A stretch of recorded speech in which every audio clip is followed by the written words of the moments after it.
Soyez les bienvenus ce dimanche matin, 1er novembre, fête de la Toussaint, où les chrétiens célèbrent cette vie qui est plus forte que la mort, même si la foi n'évite pas la souffrance. Pour nous parler de ce sujet sensible que peut être aussi l'espérance, j'ai invité à ce micro pour ce jour Camille Canard, qui est l'auteur de ce livre qui a été coécrit avec deux autres mamans, un livre paru aux éditions L'Emmanuel et qui a pour titre À la vie, à l'amour. Camille Canard, bonjour. Oui, bonjour. Quelques mots avec vous sur la naissance, la genèse de ce livre. Ce livre, donc À la vie, à l'amour, a été coécrit on est 3 mamans, Clémentine Leguerne, Marie-Axelle Clermont et moi-même, Camille Canard. Et nous avons toutes les 3 perdu un enfant de 3 raisons différentes, mais à 3 âges différents. Donc il y avait Auguste qui avait 5 mois, Gaspard 3 ans et demi et Siméon presque 3 ans. Alors avant que nous ne parlions de ce sujet sensible qu'est la mort du nourrisson ou la mort d'un enfant, comment vous est venue cette passion pour l'écriture ? C'était un peu sur le tard. En fait, après la mort d'Auguste, j'ai commencé à écrire sur un blog en 2010. J'ai écrit pendant 5 ans et j'ai bien aimé écrire. De ce blog, j'ai commencé à écrire des articles pour un site internet. Et Marie-Axelle, qui était une de mes amies, qui avait déjà écrit un livre sur la maladie de son fils, m'a un jour proposé d'écrire ce livre avec elle. Mais j'avais vraiment envie d'écrire l'histoire de mon fils pour laisser une trace, surtout pour mes autres enfants. L'histoire de sa courte vie et surtout l'histoire de la nôtre après son décès. Alors tournons avec vous les pages de votre vie de famille et les pages de ce livre. Parlez-nous de cet appel téléphonique de la nounou qui gardait votre enfant Auguste. Il était gardé ce jour-là chez sa nounou.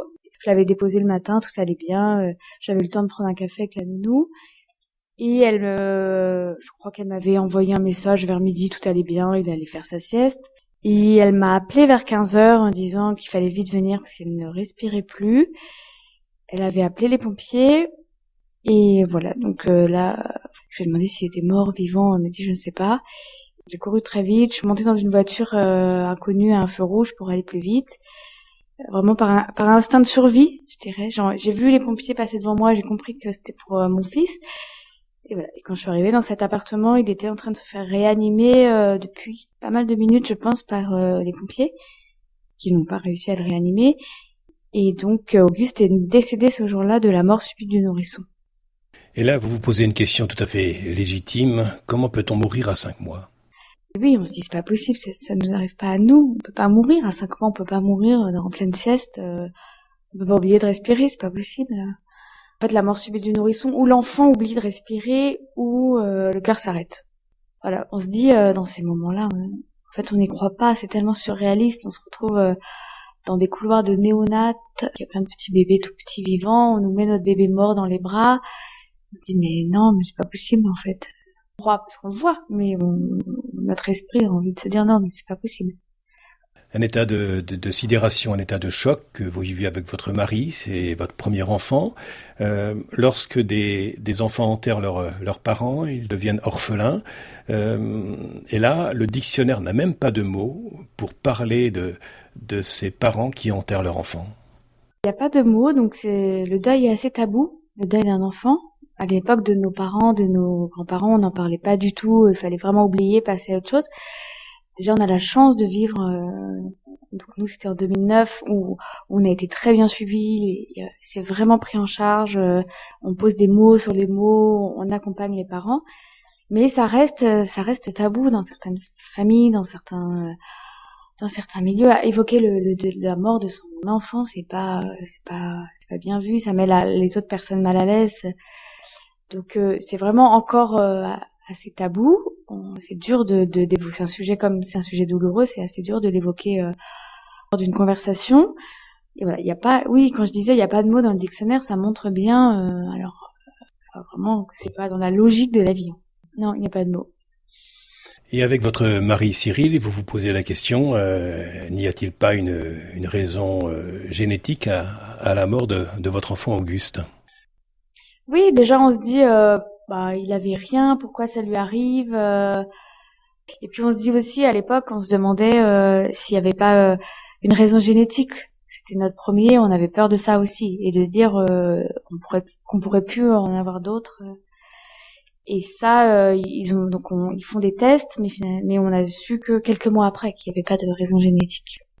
Alors comment ne pas se laisser aller au désespoir en de pareilles circonstances? Certaines personnes choisissent de participer à certains groupes de parole qui appartiennent à des associations, à des mouvements. Vous avez choisi avec deux autres mamans qui ont connu aussi le décès d'un enfant de coécrire ce livre qui a pour titre À la vie, à l'amour. Ça a été votre choix pour libérer une parole? Tout à fait. Nous, on a fait déjà, quand vous parlez de groupe de parole, on a fait partie d'une association qui s'appelle l'association Naître et Vivre pendant quelques temps. C'est une association pour la mort subite du nourrisson. Et il y avait en effet des groupes de parole avec des témoignages. Et ce livre, en effet, c'était pas le but premier, mais maintenant on se rend compte, depuis sa publication, qu'il aide beaucoup de parents qui ont eu dans leur entourage des personnes qui avaient vécu ce drame et qui savaient pas exactement comment aborder cette question. C'était pas le but premier du livre. Vraiment, en l'écrivant, c'était parce que nous, on voulait laisser une trace de nos enfants et de montrer les étapes par lesquelles nous étions passés. Mais on se rend compte que ce livre aide beaucoup de parents et beaucoup de familles. Votre premier enfant, Auguste, est décédé à l'âge de 5 mois, quelques jours avant Noël, qui est plutôt la fête de famille, la fête de la vie. Et là, vous êtes face à l'inhumation de votre enfant. Où est Dieu en de pareilles circonstances? Oui, on se l'est posé, on était allé demander au prêtre qui nous avait mariés à l'époque pourquoi et comment c'était possible. Évidemment, on n'a pas trop de réponses face à ça. Mais je me suis pas révoltée face à Dieu, j'ai pas renié ma foi, mais on a quand même envie de se poser la question pourquoi un bébé qui a rien fait de mal, qui est innocent, pourquoi lui finalement, pourquoi si jeune? Et vous écrivez dans votre livre, Camille Canard, que ce soir de Noël, vous avez redit oui à la vie et oui à votre couple. Oui, vraiment quelques heures après, on s'est dit, qu'est-ce qu'on fait? On a envie de continuer à vivre, de dire oui à la vie, donc on dit oui à la vie, on dit oui à notre couple. Et ce oui-là, on se l'est souvent répété en se disant, mais tu te rappelles, hein, on a dit, voilà, on avance. Et voilà, c'est vraiment un des oui les plus importants de notre vie, celui-là. Et c'est votre couple qui vous a permis de tenir dans cette espérance en la vie. Oui, c'est notre couple, c'est nos caractères, c'est notre volonté d'aller de l'avant, et notre force qu'on ne soupçonnait pas à l'époque et voilà qu'on s'est découvert ce jour-là. Suite de votre magazine Tendance Confidence. En ce 1er novembre, fête de la Toussaint, je reçois à ce micro Camille Canard, auteur de ce livre À la vie, à l'amour, vivre après la mort d'un enfant. Vous avez coécrit ce livre avec deux autres mamans, Clémentine Leguerne et Marie-Axelle Clermont, et c'est paru aux éditions de l'Emmanuel. Pour les auditeurs qui prennent en cours cette émission, Camille Canard, merci de nous donner lecture d'un extrait de votre livre. Vous parlez aussi de votre enfant qui se prénomme Auguste, votre premier enfant qui est décédé à l'âge de 5 mois. Oui, c'est un passage qui se trouve à la page 17. Il me reste donc deux possibilités. Soit je capitule devant l'ampleur de la tâche, je baisse les bras et je décide de stopper ma vie moi aussi, soit je continue malgré tout. Alors ce soir-là, nous avons pris une décision capitale, une des plus importantes de toute notre vie. Nous avons redit oui à la vie. J'ai redit oui à ma vie, nous avons redit oui à notre couple. Nous ne savons pas ce qui nous attend, mais nous y allons. Nous y allons car nous n'avons pas d'autre choix à nos yeux. Même si le chemin s'annonce long et semé d'embûches, le bonheur nous attend de nouveau au coin de la route, nous le savons. Des lignes denses qui expriment bien ce que vous continuez de ressentir par rapport à votre premier enfant, qui est donc décédé à l'âge de 5 mois. C'est un livre que vous avez voulu avec d'autres mamans, comme un livre témoignage? Oui, c'est un livre témoignage. Voilà, on est 3 mamans, c'est 3 deuils différents, 3 raisons différentes, et on a surtout 3 sensibilités différentes. Déjà dans le temps, Auguste est décédé en 2009, donc c'était il y a plus de 10 ans. Siméon et Gaspard, c'était en 2015 et 2017, donc c'est plus récent. Ils ont été malades, leur maman les ont accompagnés dans la maladie. Voilà, c'est 3 deuils différents. Nos sensibilités qui sont différentes sont complémentaires. Je pense que le lecteur peut piocher chez l'une, chez l'autre, des petites clés, des petits détails, et voilà, on est vraiment complémentaires. Est-ce que vous iriez jusqu'à dire qu'après avoir porté votre enfant, c'est quelque part lui qui vous porte maintenant? Oui, ce premier enfant qui est décédé, mais que je sens vraiment en moi, je sens qu'il me porte. quotidiennement. Actuellement, avec votre mari, vous avez 4 enfants, et ce sont aussi ces enfants qui font allusion ou vous posent des questions au sujet de leur grand frère qui est décédé, Auguste. Oui, on a eu la chance d'avoir 4 enfants après la naissance d'Auguste. Et ces enfants, oui, qui font partie vraiment de notre quotidien, de notre vie, nous poussent toujours à de l'avant, nous parlent souvent de leur grand frère, c'est pas un tabou, c'est vraiment de manière assez simple l'évocation de leur grand frère. Et oui, et les enfants ça, ont cette faculté magique d'être vraiment dans la vie au quotidien permanent.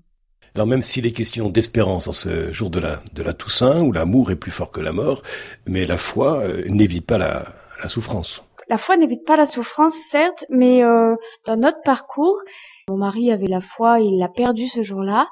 Et on a réussi à rebondir tous les deux de la même manière en se soutenant ensemble. Donc c'est pour ça que j'ai l'impression que c'est pas seule la foi qui m'a aidée, parce que elle m'a aidée, je m'en suis pas écartée, mais je m'en suis pas plus rapprochée. Je suis restée vraiment telle quelle par rapport à ma foi. J'ai cette conviction que mon fils est au ciel et qu'il veille sur nous. J'ai l'impression que c'est pas que la foi qui m'a aidée, voilà. En tournant les pages de votre vie et de votre livre qui a pour titre À la vie, à l'amour, vivre après la mort d'un enfant, paru aux éditions l'Emmanuel, un livre coécrit avec Clémentine Leguerne et Marie-Axel Clermont, que vous inspirent les 2 mots-clés du sous-titre de cette émission diffusée sur Tendance Ouest, et les 2 mots-clés sont cœur et vie. Alors déjà, je pense que le cœur, c'est la vie. La vie, j'en parle beaucoup dans mon récit. Pour moi, la vie est très précieuse et quand la mort frappe en plein vol, il faut un peu se battre pour décider de choisir la vie et de continuer cette vie qui est belle mais quand même assez fragile. Est-ce qu'il y a un livre en particulier qui vous a aidé, peut-être vous et votre mari, suite au décès de votre enfant ? Le livre Nos étoiles ont filé de Anne-Marie Revol, c'était une journaliste qui avait perdu ses 2 petites filles lors d'un incendie. Au début du livre, elle écrivait une lettre à ses collègues en leur disant je vais revenir travailler, mais parlez-moi comme vous m'avez toujours parlé, évoquez mes filles de la même façon qu'avant, ni plus ni moins. Ce petit passage nous avait beaucoup aidé parce que c'était exactement la façon dont on voulait à l'époque qu'on nous parle de notre fils. Comme avant, ni plus. Faut pas en faire plus, mais faut pas non plus ne pas en parler sous prétexte que ça peut nous rendre malheureux. Il peut apparaître à chacun de ne pas savoir quoi dire face au décès d'un proche, surtout lorsqu'il s'agit de la mort d'un enfant. On ne sait pas quoi dire aux parents, on ne sait pas comment s'exprimer, soit par un mail, soit sur les différents supports qui peuvent exister comme les réseaux sociaux. Certaines personnes disent mais écoute, je ne suis pas manifesté à l'époque parce que je ne savais pas quoi dire. Comment vous avez réagi à ce genre de silence ou à ce genre d'absence que vous avez pu ressentir vis-à-vis de certains de vos proches ou de vos amis ou de vos collègues de travail? Oui, alors c'est le cas de pas mal de monde. C'est pas facile de réagir face au deuil d'un enfant, mais je pense que le silence est encore plus dur. Je dirais que si on sait pas quoi dire, il faut un petit texto, je pense, c'est juste pour dire je suis présent, je suis pas loin, ou dire clairement j'ai pas les mots, la mort me fait peur, je reviens dans quelques mois ou quelque chose comme ça, mais je pense à toi. Mais le silence, c'est plus dur à comprendre, le silence de certaines personnes. Et comme vous l'exprimez très bien, Camille, un silence qui résonne curieusement, y compris dans la pièce d'une maison. Se retrouver dans un appartement silencieux, c'était vraiment très très dur, surtout quand on est vraiment parent avec un enfant et se retrouver parent sans enfant, ça rajoute de la douleur à la douleur. Et pour faire face à ce silence, j'imagine que vous vous retrouvez régulièrement avec vos 2 amis, ces 2 mamans avec qui vous avez coécrit ce livre intitulé À la vie, à l'amour. Oui, on est toujours très en contact. Alors Marie-Axel est partie vivre à Rennes, donc elle est moins là physiquement. On est vraiment liés en plus du livre, par quelque chose de très fort. Dans les dernières pages de votre livre, vous avez choisi avec les 2 autres mamans, Camille Canard, d'écrire une lettre adressée à vos enfants qui sont décédés mais qui vous sont présents autrement. Merci de nous donner lecture d'un passage que vous allez choisir. Sans relâche, nous acceptons que la vie soit un défi. Nous comptons sur vous pour nous aider à nous relever de nos échecs et de nos peines et à renaître de nos cendres. Comme le phénix. Nous allons vivre pour ceux qui restent, pour vous et pour nous. Nous allons continuer à veiller vos mémoires. Nous sommes vos mamans phares, vos mamans veilleuses. Vous êtes nos lumières, reines de nos cœurs. Lorsque certains moments seront trop lourds, nous savons que vous serez présents.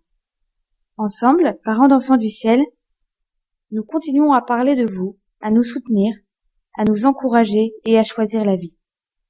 À nous rappeler que le bonheur ne nous est pas interdit. Nous sommes devenus frères et sœurs au sein d'une même communauté, grâce à vous, ce qui nous lie. Nous nous jurons d'être complices de nos sorts et proclamons bien fort, unis à la vie, à la mort, à la vie et à l'amour. Nous vous aimons infiniment. Vos mamans. Merci beaucoup Camille pour la lecture de cet extrait de votre livre qui a pour titre À la vie, à l'amour, paru aux éditions L'Emmanuel, qui prend un sens particulier en cette fête de la Toussaint en ce 1er novembre. Merci à vous. Podcast by Tendance Ouest.